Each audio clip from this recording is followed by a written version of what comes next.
तो आप सभी का स्वागत है मेरे चैनल भक्ति वाहिनी में। आज आप सुनेंगे माँ दुर्गा का दूसरा स्वरूप यानी माँ ब्रह्मचारिणी का, जो कि माँ शक्ति का दूसरा स्वरूप है। यहाँ ब्रह्म का अर्थ है तपस्या, माँ दुर्गा का स्वरूप भक्तों को फल और सिद्धों को अनंत फल देने वाला है। इनकी उपासना से तप, त्याग, वैराग्य, सदाचार और संयम की वृद्धि होती है। ब्रह्मचारिणी का अर्थ है तप की चारणी यानी तप का आचरण करने वाली। देवी का यह स्वरूप पूर्ण ज्योतिर्मय और अत्यंत है।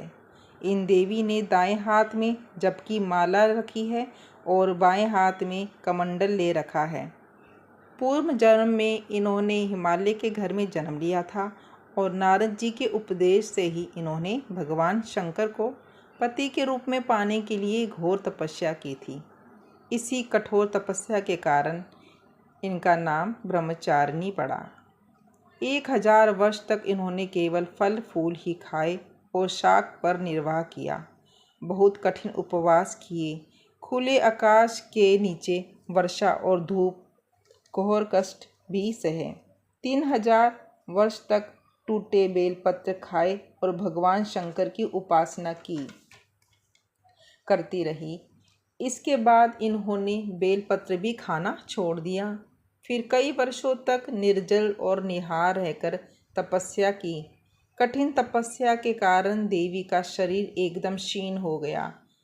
देवता, ऋषि, मुनि, सिद्धगण सभी ने ब्रह्मचारिणी की तपस्या को अभूतपूर्व पुण्य कृतज्ञ बताया और उसकी सराहना की और कहा, देवी, आज तक किसी ने ऐसा कठोर तप नहीं किया। ये तो आप ही थे जिन्होंने ये सब किया। आपकी मनोकामना पूर्ण होगी और भगवान चंद्रमौली जी आपको पति के रूप में प्राप्त होंगे। अब आप तपस्या करके घर लौट जाओ, आपके पिता के यहाँ से बुलावा आएगा। तो यह था देवी ब्रह्मचारिणी की कथा, जो हमें बताता है कि कठिन वक्त में भी